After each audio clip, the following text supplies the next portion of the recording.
Hello. You are listening to the Carroll Connection with your host, Jared Carroll.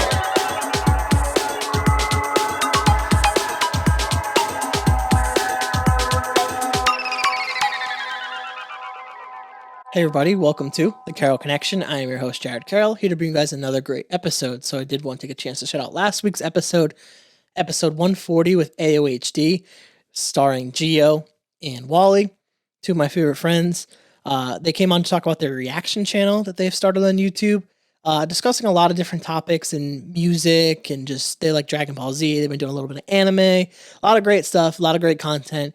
You can check that out at thecarrollconnection.simplecast.com. Also available Apple Podcasts, Spotify, and all the major listening platforms. If you'd like to watch your podcast, you can go on YouTube, search The Carroll Connection, or at Jared M. Carroll. Should pop up right away for you. And if you want to be a guest or return as a guest, you can hit me up on Instagram at Jared M. Carroll or at The Carroll Connection. And I'll try to set that up best I can. Obviously, I try to do like 3 weeks to a month in advance to try to like kind of space things out and plan accordingly. So just be patient with me, and I'll make it happen. For today, bringing in another great guest for episode 141, Adam Berube. Yes, Yes, you got it. nailed it. I'm so excited because like the last couple weeks I've been just doing so bad with people's last names. Like I could say it to you off air like perfectly, but sometimes when like the lights come on the camera, I just like This is stage fright. it's just like I just don't want to mess up their names. Yeah. So sometimes I will not say the last name and have them pronounce it, because like I had one episode where I redid the whole beginning like 5 times. So I was like, I am not dealing with this. But Yeah, I learned at a young age to just stop correcting people. Everyone always got it wrong. I was like, yeah, whatever you want to pronounce it as is fine. what's your nationality? So I'm from Guatemala. I was adopted Okay. from Guatemala when I was 13 months old. So came from Central America. I have a brother and sister who were adopted from South America, from Paraguay. They're not related, but the 3 of us somehow made our way and came to Seekonk. My parents adopted us. That and we'll probably dive into a little bit more like Yeah.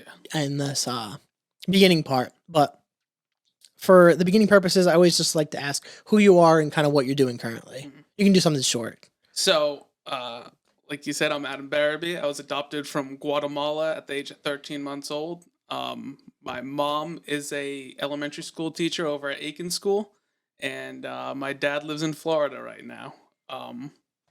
Work for a family business. My uncle owns Chote Tree Service at Rehoboth, and I've been working there since pretty much graduation, since out of high school. 7 years now. All right, perfect. And now we'll probably dive into family dynamic, and we'll dive a little bit deeper into that, as obviously as much as you're comfortable with. But I like to explain for any new listener of kind of why I do family dynamic, and the reason is, so I kind of like to picture in this analogy, like when you're building a house, you want a good foundation.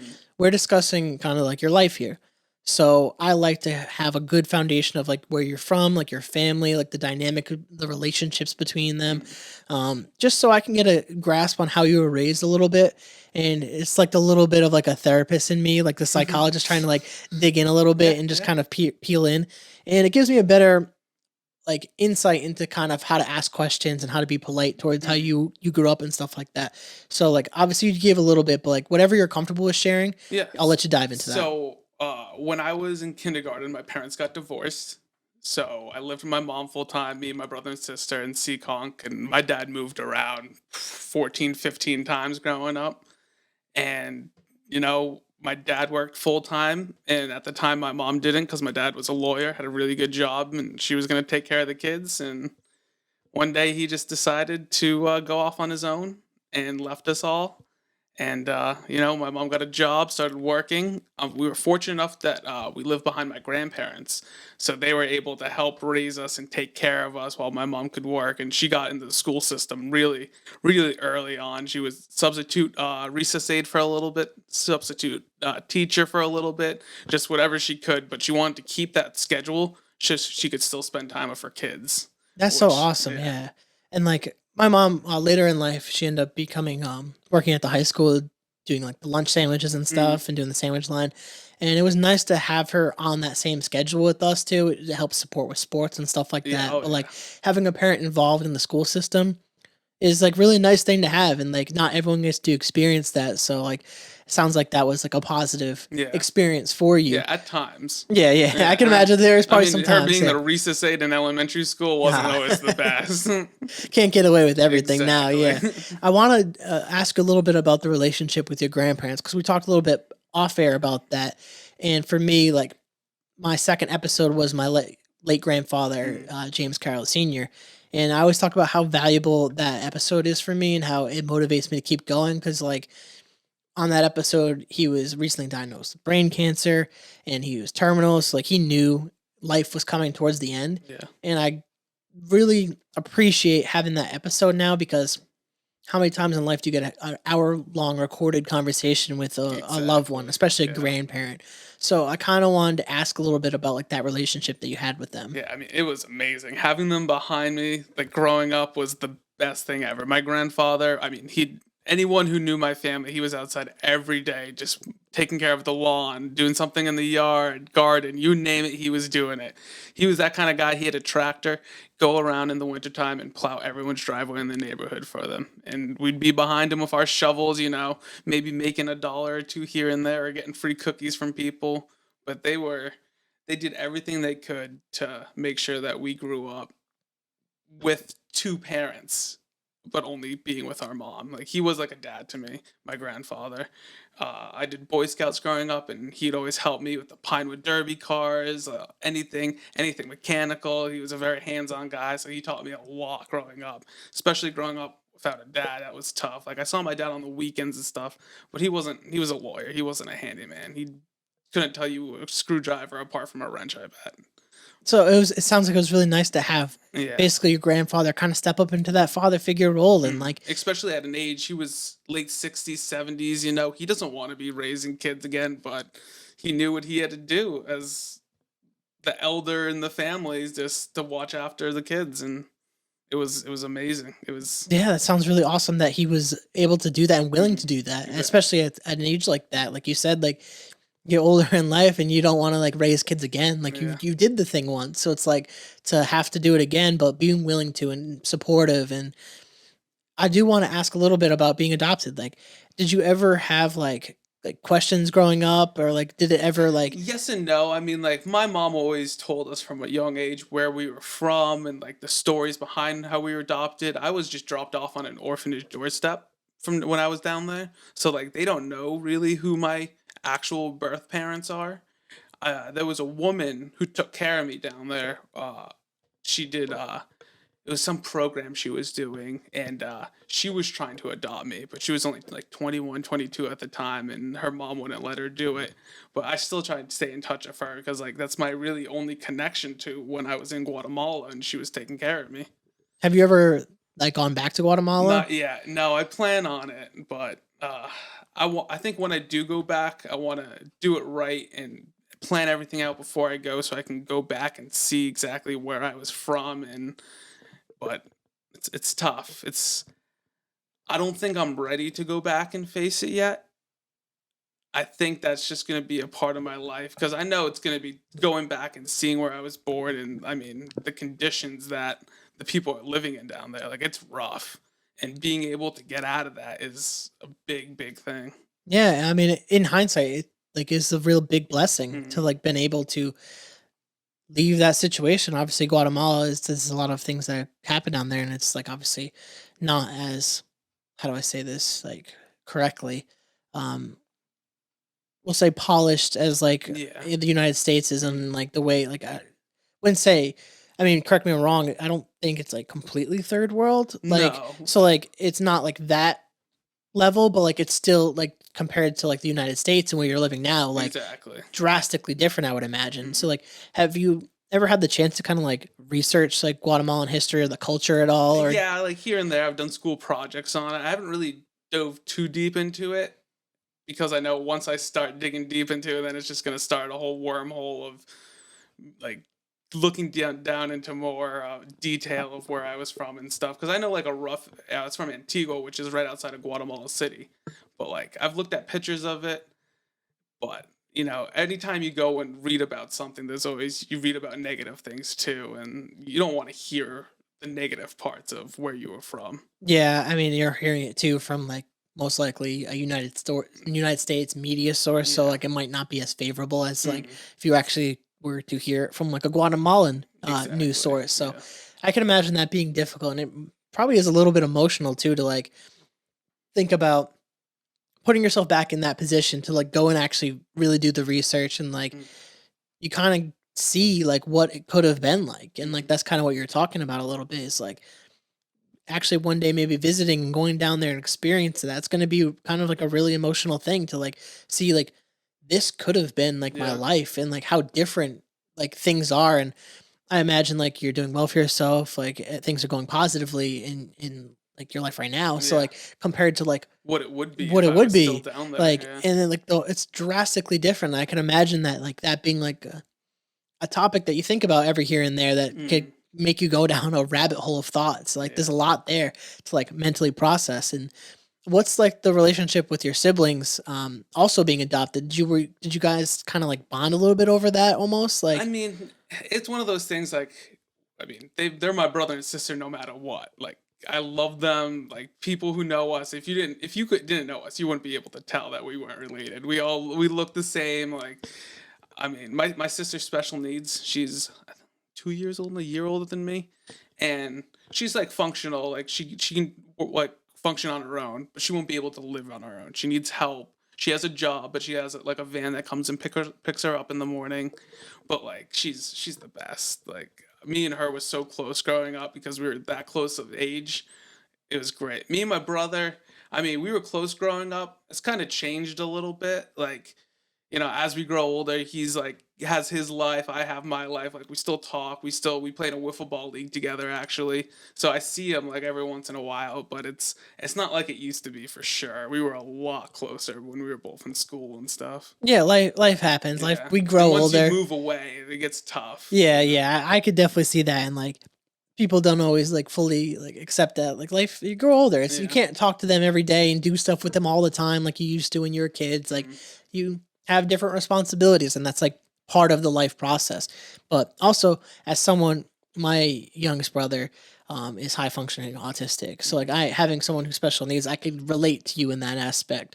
Um, Having that experience, like, did that make you more aware going into school and like how other kids would treat Yeah. the special needs? Like, because that was something that always like really bugged me is like being friends with people who didn't fully understand that experience, or like Mhm. someone who might not be like openly like special needs, but like there's something that you could tell that other people can't tell, Yeah, and them being exactly. like ignorant to that fact. Like, was that something that you learned and like had to like experience in school too as well? Oh yeah, definitely. Like I don't know, it's just like you said, be looking at people and certain tells that they have or certain little things you can catch on. That's like, okay, like you might have something that's wrong with you or just like something going on. But it's the tough part was like she dealt a lot with like girls making fun of her. Yeah, And that was bullying. yeah, Yeah. and that was tough for her. And it's like, you try to do as much as you can, but then at that point, like, either my brother start yelling at someone or I start yelling at someone for making fun of my sister, and then just doesn't work out. Yeah, a lot of people It's just don't understand, and yeah. like they're just ignorant, and a lot of times they just don't care, which is like unfortunate Mm, that people will turn a blind eye to people with special needs or disabilities and stuff like that. And that is something that's always bothered me for a long time too. Is like having someone who's like that in like my life that I love, yeah. and that people could just be so mean and not even care what why they are the way they Mm, are. And I think having my brother in my life like that opened my eyes completely and to be more like sympathetic towards other mhm, people. Like you don't know what that person like has or what's going on in their life, not even exactly. just like special needs, but like something with mental health related. Yeah. Like Or you family problems or yeah. exactly, you don't know what that person's going through. So to just like project like this person's just being ignorant to my problems. They might not even just literally understand. Like a huge thing with people who tend to be autistic is they don't understand like sarcasm. They don't Yeah. understand like social interaction Yeah. Or social sometimes, cues and stuff like that. Exactly. and they just don't get it. Yeah. So it's like, And they say whatever's on their mind yeah, they're a too. little more blunt with Yeah. stuff, and like obviously the wrong person might interpret that Yeah, as like incorrectly. yeah, like they're being attacked or something, and that's happened too. It's like my sister will just be having a conversation, or like I'll be having a conversation with someone, and she just asks a question that might not have to do with the conversation. It just throws people off. They're just like, "Oh, what did you just ask me?" And she's just curious. She just wants to know. She's not trying to be mean or anything. Like, she just, her brain just works different. That's And a good way. the way that it works, people don't understand that. That's a great way to put it. It's like it's not like something like necessarily bad or evil or wrong. It's just different. And like the way that their brain operates and functions and processes is not the way that ours process. And like how everyone's brain does process differently, but like specifically with people who tend to be special needs or on the spectrum or something like that, they just think about things differently. And I wish people would be more empathetic or sympathetic, however you want to phrase it, towards their struggles, especially during the early ages in that like youth, like elementary, middle school, and high school. And like, that's where I always was like frustrating as being an older brother. Like I couldn't be in the social situations that my brother was in growing up. Luckily now he has 2 jobs. He graduated high school. Like he's doing great for himself. But like there's still that like question of like when he's in work, when he's at work or in the day-to-day life, like is someone going to say something and like he's just not going to understand, or he's not going to understand the social cue and like put himself in a negative situation that you can't defend of.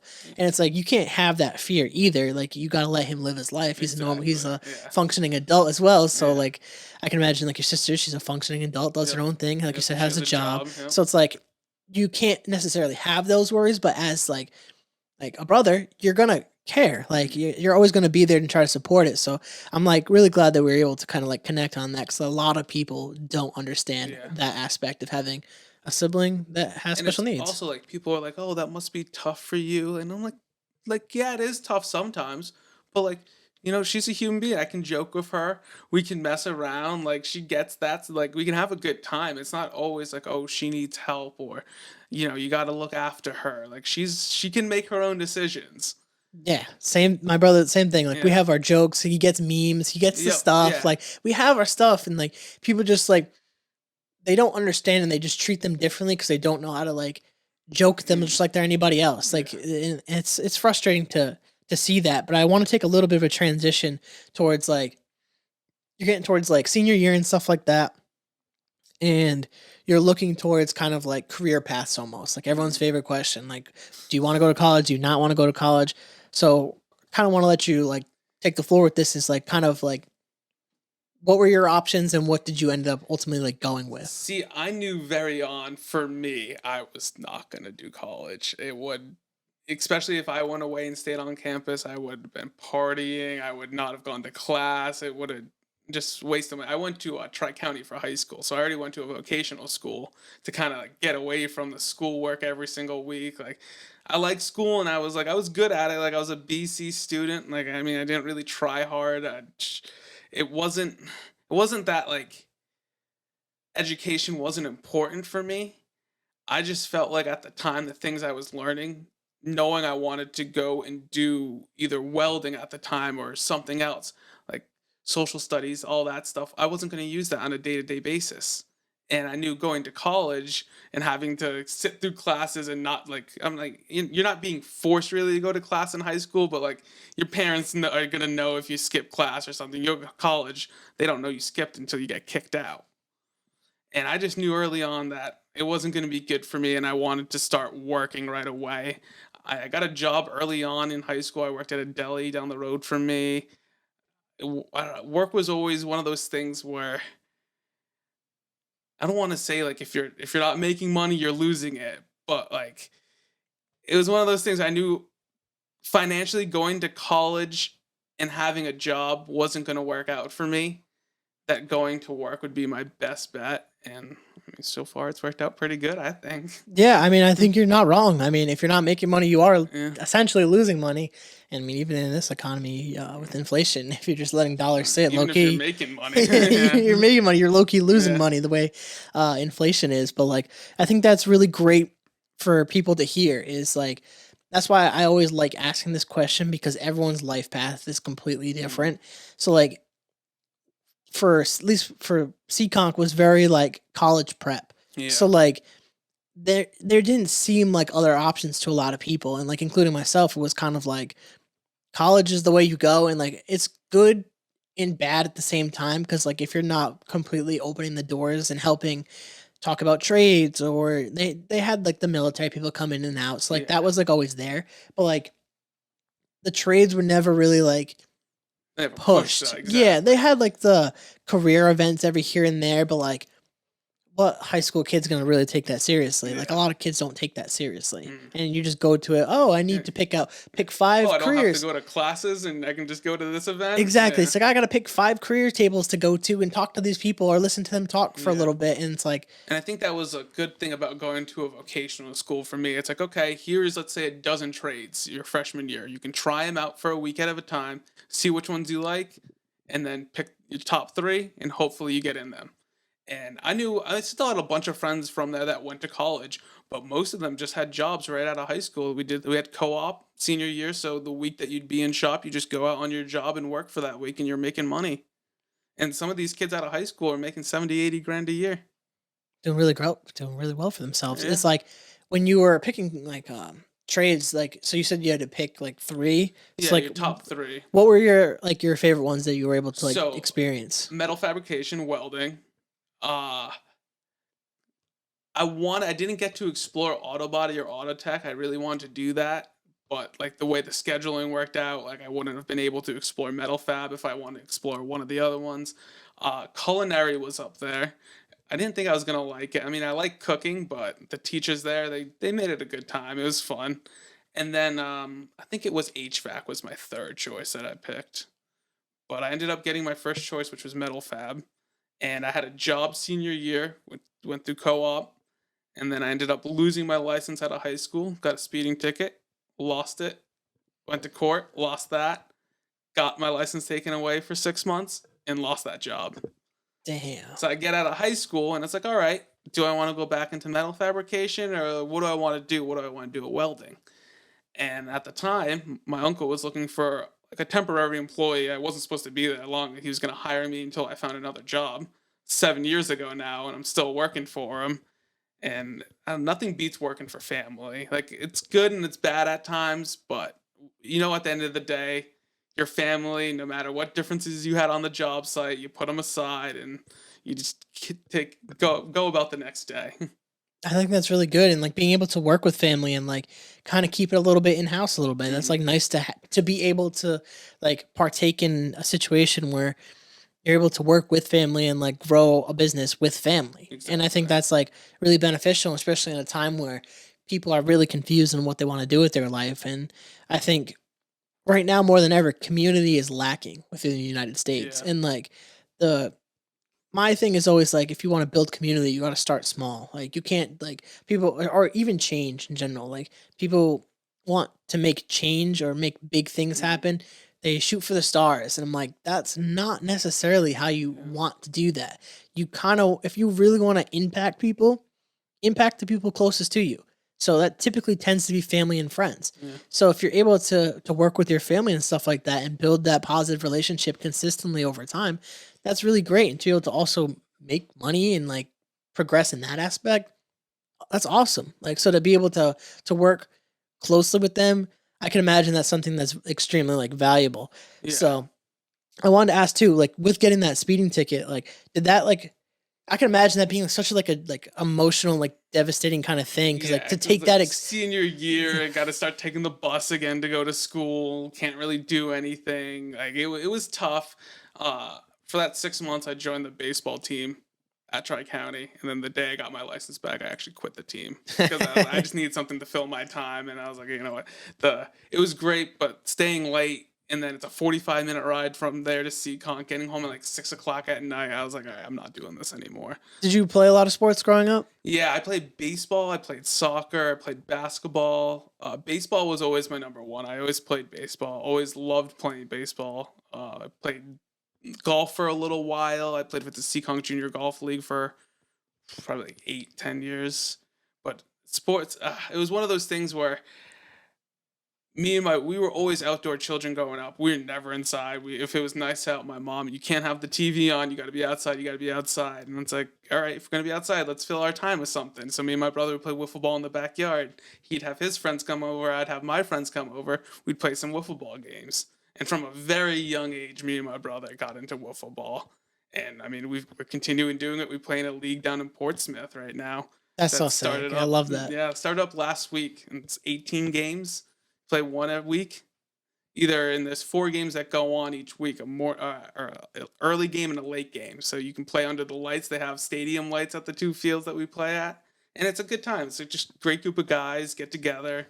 Some people are way too competitive for it. You're always gonna have that. Yeah. But I mean, it's nice to be able to just get away from everything and just like doing something that you did as a child and be able to still be able to do that now. I mean, after the first game, I was so sore. Woke up the next morning, my arm was hurting from pitching. But you know, it's those little things that you can take on like with you through life and continue to do them, which is amazing. And to be able to do that with my brother just makes it even better. Yeah, dude, 100%. Like something for me that I've been able to continue doing is playing flag football. So like I've been ever since I played football like my entire life basically. And once you get older, it obviously becomes extremely difficult to like continue playing like football specifically. They always have like basketball, you could always go shoot by yourself, or soccer, kick into a net. Baseball is one of those sports where you need other people too as well. So like you could probably relate to this a little bit in the same aspect of like you need other people to play the sport, Yeah. essentially. And for football, I got into flag football pretty early on after. Did some leagues and same thing. You get people who are just overly competitive and start drama and stupid shit. And it's just like, it's kind of boring. But luckily, I was able to kind of take the stuff I learned in those games and the rules basically. And then I bought my own flags, bought my own cones. And I would say like COVID kind of messed things up. But like, last several years, like Sundays, like we always go like during like the fall season, from like 11 to like right before the 1 o'clock games. Go to Martin School, set up the cones, play flag football for a few hours, and like just to be able to do that. Beat that. You're hanging out with your friends, like you're still in, let's say 30, 40 years from now, you know. So hopefully you're still out there playing with the same group of guys, and it's just something that you start as a child, and to be able to just carry that through you of life is just it's a gift really, because a lot of people forget where they came from or forget what made them happy as kids and just go about their life working and being at home and being sad or being depressed. And you got to get outside, you got to do more outside. You got to have that fresh air. 100%. I'm very big on that, between being active, like even if like when I say being active, it's not even necessarily you have to work out. Just be outside, move the body. Like half the reason a lot of people are depressed or sad is because they're not moving their body. You're stuck in a routine. And then like people aren't like doing anything, and like especially a lot of office jobs and stuff like that. You got to move your body. Like it's essential for your mental health, essential for your physical health. Like America's one of the most unhealthiest countries in like the world, which is crazy with how much like technology and modern medicine we have. So it's like, gotta just do something, like play sports, be social. Like obviously I'm an introvert, so like sometimes I don't want to be as social, but like I still know like this is a social interaction. Like to sit down and have a real conversation with someone, you need to like do these things, to practice these things, do like sporting events, like do wiffle ball. I've done kickball before, like I do flag football, like do things to get around other people and to be outside the most you can. Or like one of my favorite things, I'm a big hiker. I love to hike. Get outside, do hikes. And if you don't want to hike mountains, do trails, do like low stuff, like be active. And I think that's such a great message for people to like actually hear. Because not enough people are doing the damn thing. They just want to like play video games or watch their favorite show. And I'm not saying there's anything wrong with that, because I do both. But like you got to have that active aspect, especially now that it's getting nice outside, especially in New England area. You guys got to get outside. It's so important.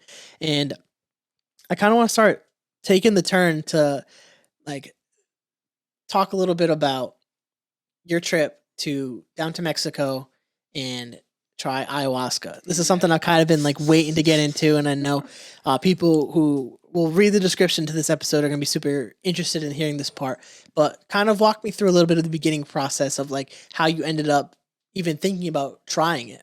Yeah, so before probably a year ago, I mean, I've heard about it here and there, celebrities trying it, but my girlfriend's oldest brother, Douglas, he went down about a year ago in March to try it to help him because he was in the military and went through and saw some horrible things.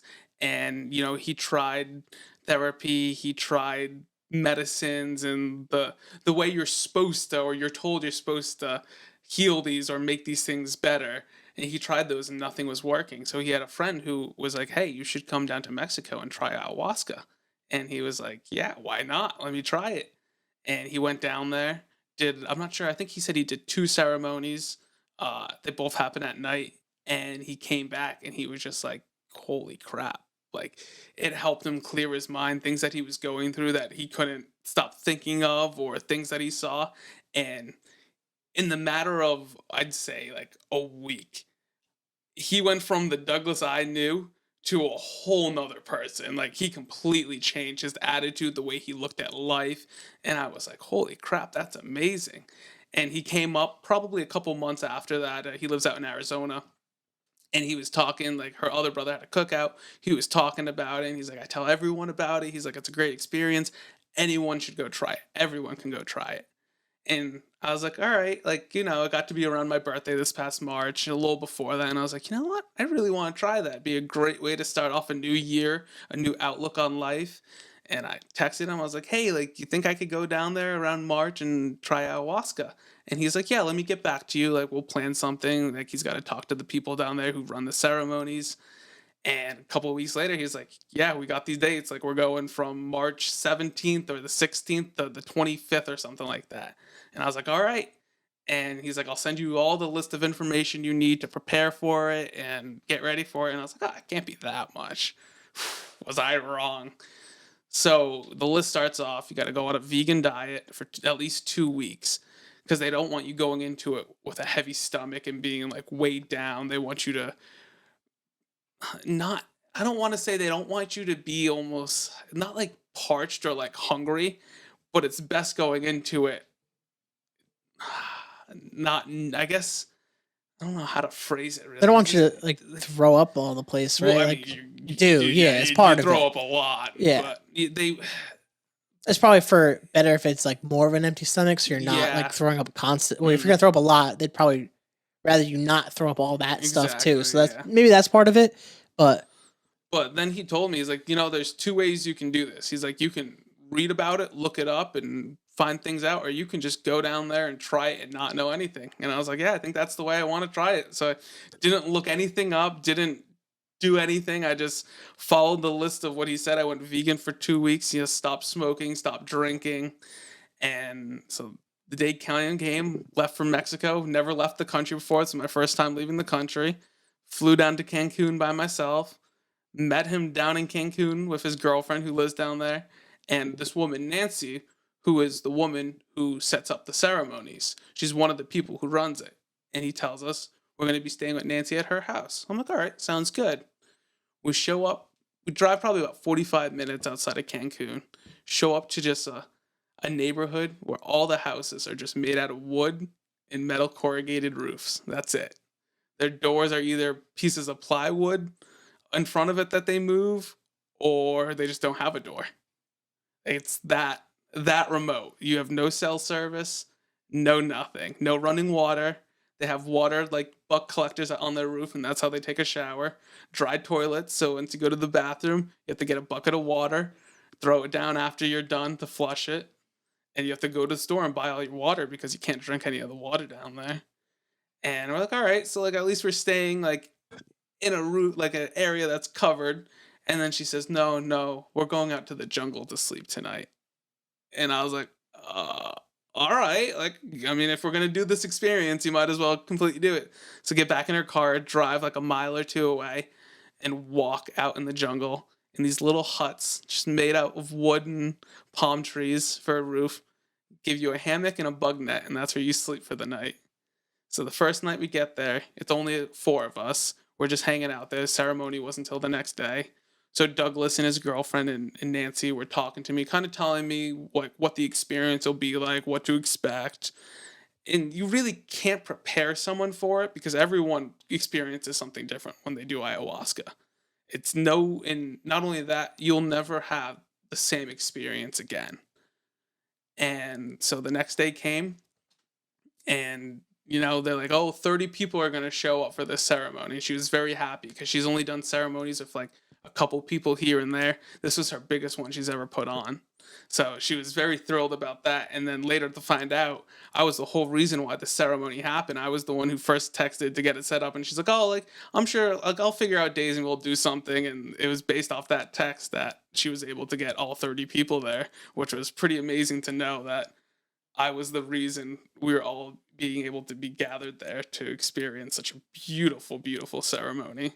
That sounds like so amazing, and like to actually be able to experience it. And like you told me off air too, like at such a young age compared to a lot of the people Yeah. that went there, kind of, if you want to and if you can go into kind of like what like that experience was like with the ceremony, and then Yeah. kind of about what you felt after taking ayahuasca. So the ceremony, it starts at about 10 o'clock at night. I mean, it ranges. There's no real start time, but it always happens at night because just so you're not out baking in the sun during the day. They do run day ceremonies, but they're not as common. And the ceremony starts off at night. Everyone sits in a circle. And there's two guys, uh, Josue and Christian. They sit in between two trees, and that's technically the entrance. So once you're in the circle, the only way you can leave is between them. You got to pretend like there's a wall around you. So you first sit down, and like, I mean, this is all in Spanish that people are talking. There's a guy there like who's a rough translator who like speaks decent English, but for the most part, like, I have no idea what they're saying. I don't speak any Spanish, and I'm just sitting there just looking around, and people are listening. I don't know what's going on. A couple other people there have no idea what's going on, and he's trying his best to translate. But I mean, he's self-taught English, like, this is doing the best he can. And it starts off that they have a fire in the middle. Everything's based around the fire. The fire is a very, very big part of the ceremony. They put flowers all around it, and the way they shape the rocks, they make it look like a uterus, like you're feeding the wood into it, giving it life. And the only people allowed to touch the fire or work with the fire are the people who are running the ceremonies, because they're afraid about putting negative energies into it. And that's a big part, is the energies you're putting off, the energies other people are putting off. And it's crazy to think that these people, like, they can tell, like, once you start seeing things or hearing things, they can tell when you're going to a dark place, and not even speaking the same language, they can help pull you back out from that place, which is just unbelievable to have someone who's that well experienced with this stuff be able to recognize when someone who doesn't even speak the same language as them is going into a dark space into that. But the ceremony started, and it looks like you're drinking mud. They pour like a little shot out. That's not much. It's very little, and it's like mud consistency. It's like dark. It's chunky, and I was the third person to drink it in the circle out of 30 people. So you go up, they give you a blessing, and you take the shot right there in front of them. You go back and sit down. So take the shot, and you got to try to keep it down, because if you can't keep it down for a while, it tastes horrible. It tastes like shit. It tastes like you just ate dirty swamp water mixed with mud. It's not good. It's not good at all. I'm not going to lie to you. It's gross. And I go back to my seat, and all it is I'm on a yoga mat with a sleeping bag on top of that with a sheet. That's all I got. And sitting there, I was like, I gotta lay down. Like, my head started to hurt. I sat back up, and holy crap, I could already start. Things were, trees were moving, stars were moving, and I'm looking around. There are only 10 people in. Like, this hits you almost instantly. It is crazy. And when it comes on quick. And you can't control it. The first thing they tell you is if you try to fight it, the things that you hear, you'll start to see. And then the things you start to see, you'll start to feel. So the best way is just whatever it's going to do, whatever journey it's going to give you, you just have to let it happen. And that's the toughest part, is not fighting it. Because once you fight it, then it's like you start thinking about negative thoughts, and it's like, oh crap, did I make the right decision by even coming down here to do this? Like, what am I doing with my life right now? And I think I went into it really knowing what I wanted to try to get out of it to set my intentions. And that was well, first, I was telling you earlier, like, I have really bad road rage while driving, and I wanted to work on that. But, like, I knew something was holding me back from just bettering myself in everyday life. I didn't know what it was, I didn't know what it was going to be. But then during my experience, you start to see and hear things that aren't there. Like, it's clear as day. Like, I can hear someone talking in my ear, and I turn, and that person's passed out. Like, then they're not there. And it's it's hard to stay level-headed when something like that's going on, when, like, you're going to another dimension and you don't even know where you are. Like, I was there for a day, and it's like, holy crap. Like, there's nowhere I know around here that I can feel safe. Like, you're in a foreign land. It's scary, but they're there to help you. They can tell, like, he could tell that I started sweating, like, when I started going into a dark space, and he was able to stop me. Like, he's like, hey, you got to come back out. You got to come back out. And they have this stuff called rapé, which is, like, crushed up tobacco and, like, other medicines, and they shoot it up your nose. They have, like, a long pipe. They pack it on one end, and they shoot it up your nose, and that gives you the biggest, like, nicotine rush ever. It's probably like smoking like 3 packs of cigarettes with 10 patches on. It is unreal. But as soon as he did that, I could instantly, like, it almost cleared my head. And it was crazy that he was like, oh, he needs this to help him get back to reality, or help him get back to what reality should be. And without even like asking me, he's like, you need this. This is what you need. I was like, all right. And, like, I mean, you're not thinking, you're like, oh, what's this guy giving me? Like, or what's next? After drinking ayahuasca, what's he going to do next?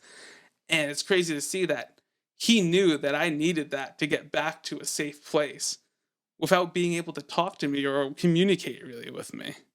That's so crazy that they're able to, and that's great that they're able to, like, Mm. know that and have the knowledge of these natural medicines and, like, the whole process of doing ayahuasca to know this is what this person needs and this is how to get them back. Because, like, obviously during the ceremony, it makes sense that you're going to have positive and negative thoughts. Like, Yeah, when any type of psychedelic experience, like, that's going to happen. Sometimes you have bad trips, sometimes you have good trips. exactly. So, like, you're having multiple trips basically within the entire Yeah. experience. I mean, you said it was like 13 Yeah, hours yeah, it's about. like 13 hours of, like, intense tripping, but then, like, afterwards, like, you're still in, like, a daze for, like, another 5-6 hours after that, just trying to process everything that happened, because it happens during the night, but that one night feels like an eternity. It feels like years. You're just waiting for the sun to come up, and you're just like, come on, come on.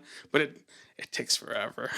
I didn't think the sun was ever gonna rise. It was easily the longest day of my life, I feel like. Just, like, in regards to how long the trip went on. Like, it was. Did it make you face a lot of the stuff that you wanted to face, with whether you knew it or not? Did it kind of bring Yeah. that stuff So, up for you? and that's a big thing about it.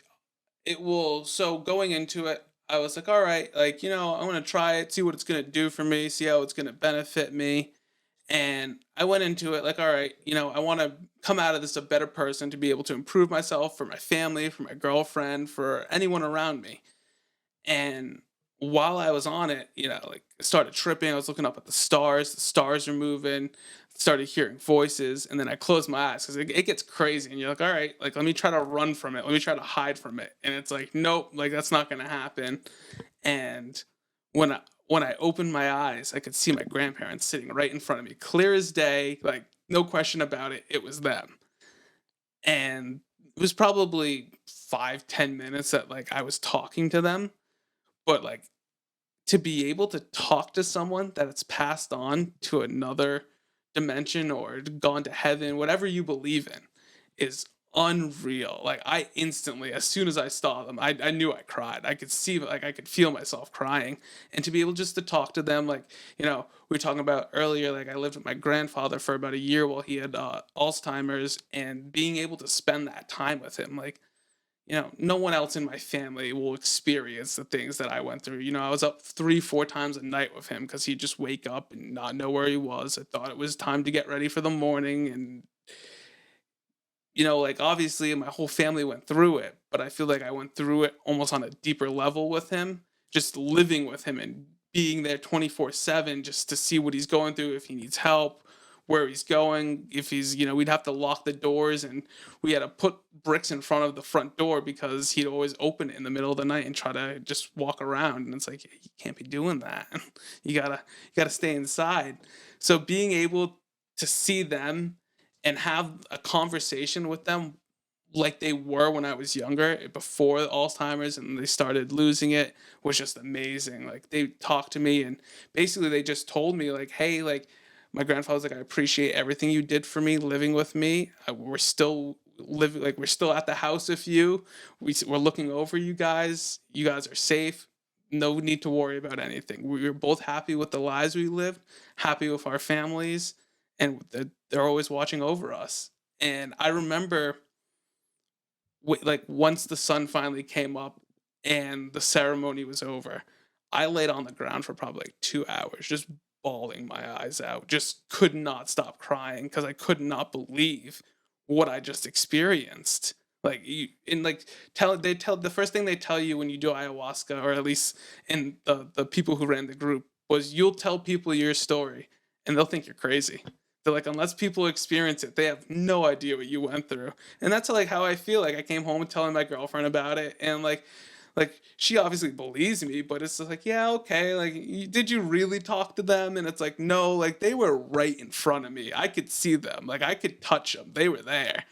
And you, people have even crazier experiences on ayahuasca than that. There was one woman there from Russia. She was probably like early 30s.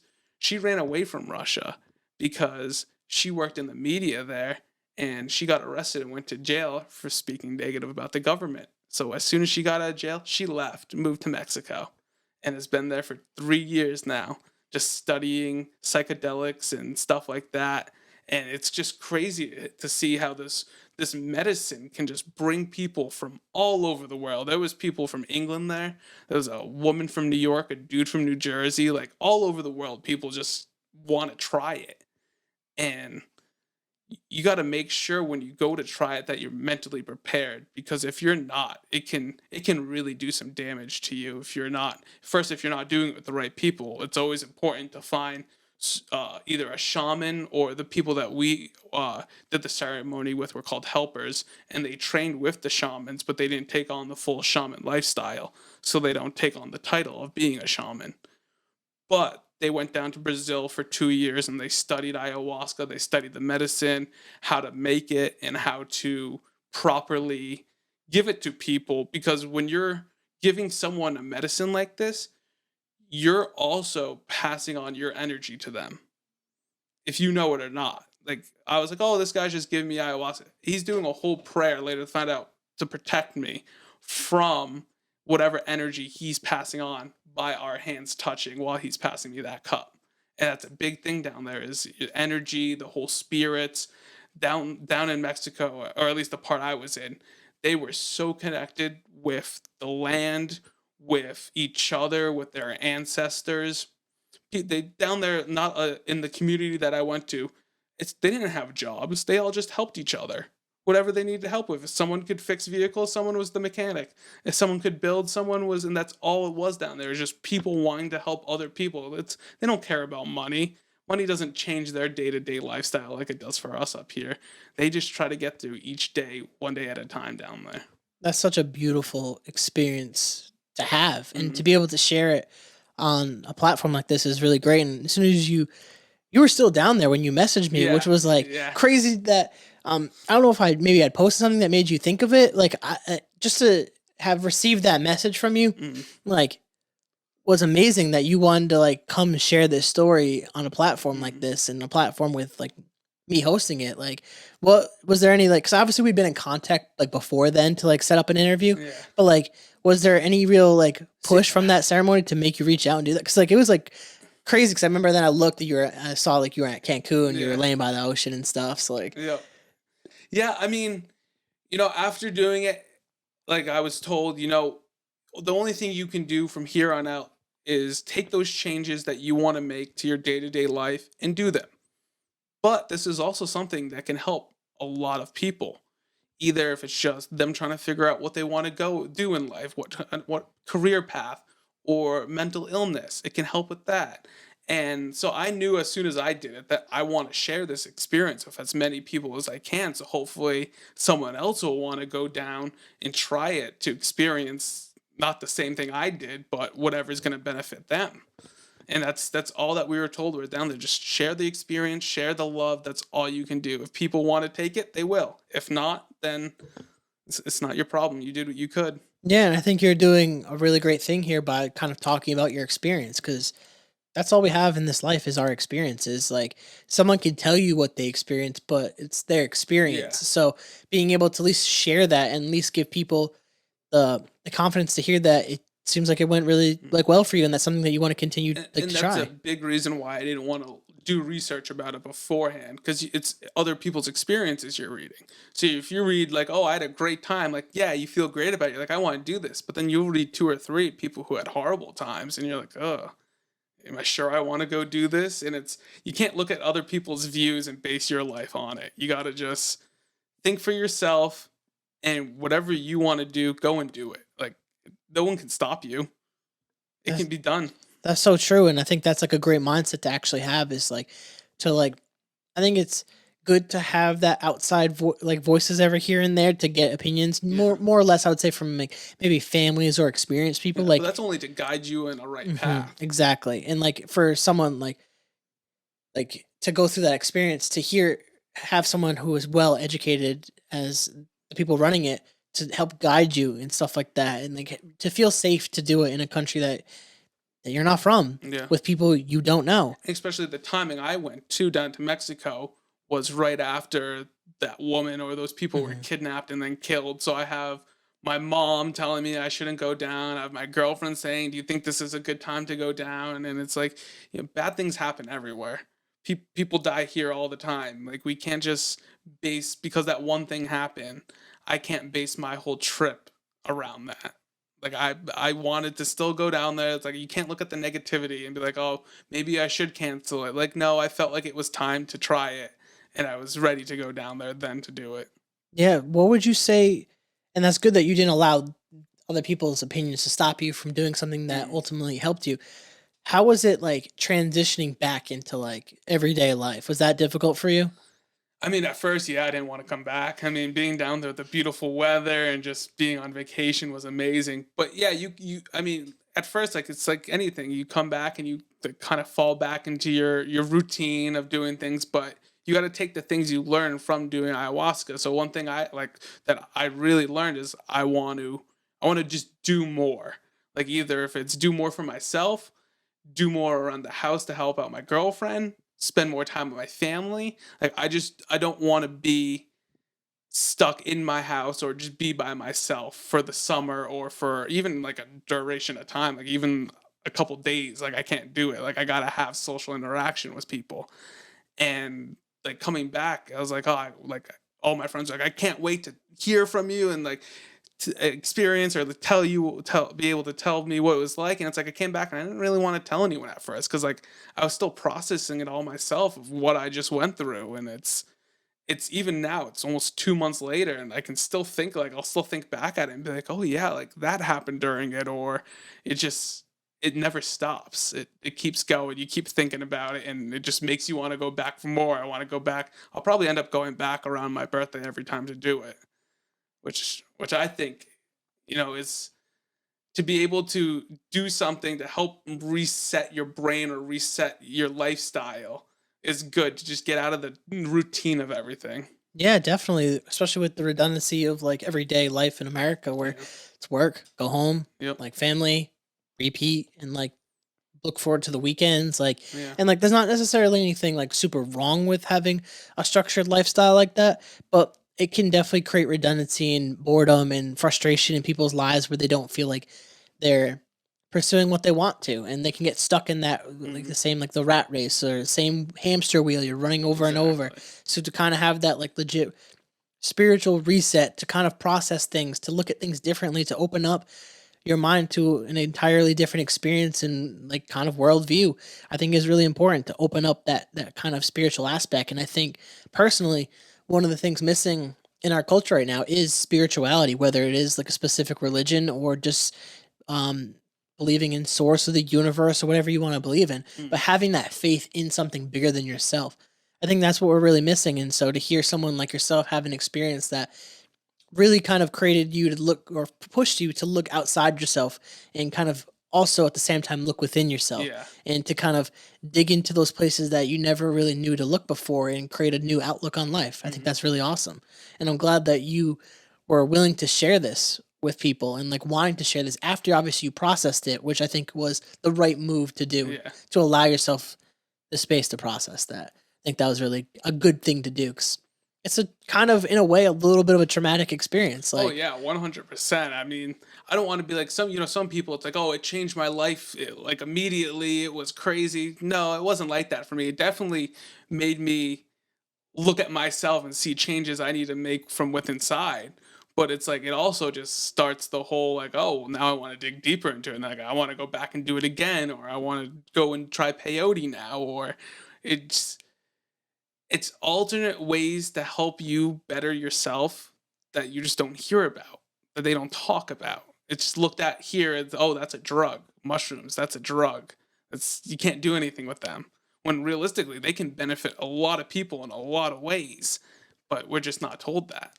yeah, a lot of the natural medicines aren't really discussed now, and they're slowly starting to with obviously with marijuana, and they're getting there with psychedelics and Mm, psilocybin, and like we're getting there, but like it's unfortunate that we demonize those drugs for so yeah, long, when in reality these ancient civilizations and cultures, even cultures that have survived through many things, this is medicine, this is healing, this is mm, how they progress and like help each other. And I wish that our modern medicine would catch up to this stuff. It's like this shit's been here. Like, what are we yeah. doing? Like, I'm glad we have modern medicine. There's a lot of great benefits Oh from yeah, having that.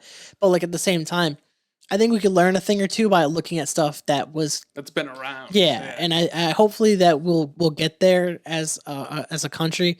But even just someone like yourself being able to have that experience, like mm, more and more people are having this experience. And yeah, I think that is getting the word's getting out there. And I exactly. think that's a positive thing. And I'm really glad that you were able to come on and kind of talk about this because it kind of opens up that network a little bit. Because Yeah, like someone might listen to this and be very interested and shoot you a message and yeah, ask more about your experience and like where you went and whether you helped them or not. That's up to you. But like that opens up that door in that exactly. conversation. And I think that's fucking fantastic.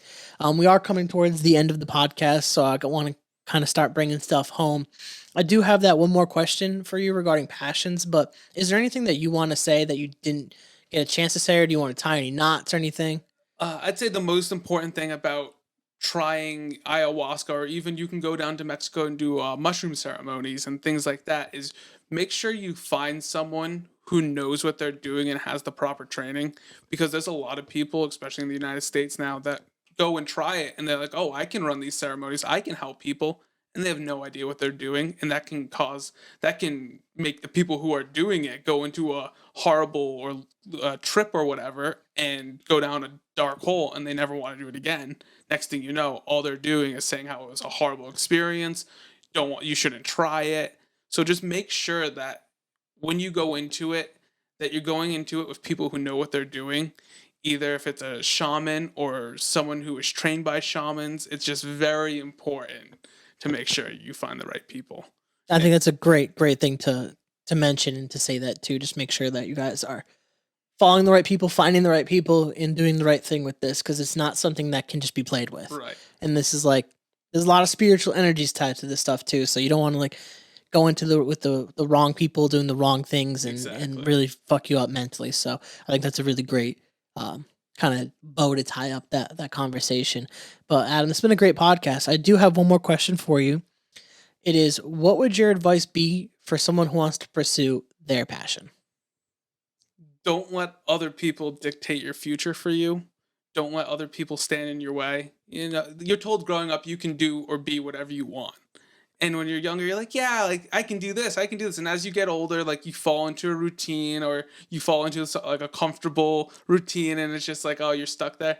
You can still chase those dreams and still make changes in your life at like in our mid-20s, like we are. You can still do that. Sure, it might be scary. You got to take the jump, take the leap, and just go for it. Just make sure that if you're pursuing something you want, you have people behind you that love you and support you, because without that, I don't think there will be success. Perfect. I think it's a great way to wrap up this podcast, Adam. This has been an amazing time. Yeah, thank you so talking much to you for about having this. me. Man, I appreciate you coming on here and like just discussing this, and always welcome back. Maybe every time you finish every up, year, yep. we'll Next give will you be peyote. yeah, we'll give you some time to process everything, and then when you're ready, after you've processed it, you come on here and talk about your experience. I'm always welcome to hear what you have gone through and kind of open up people's perspective to what else is out there. Man, it's been great. I appreciate Thank you so much. For you guys that are listening, if you like the podcast, please rate, review, subscribe, share with your friends, share with your family, share with your grandma. Check it out, thecarrollconnection.simplecast.com. Also available Apple Podcasts, Spotify, and all the major listening platforms. If you like to watch your podcast, check it out on YouTube. Search The Carroll Connection or at Jared M. Carroll. Should pop up. And if you want to be a guest or return as a guest, hit me up on Instagram at Jared M. Carroll or at The Carroll Connection, and we'll set that up. So, until next time, guys. Peace.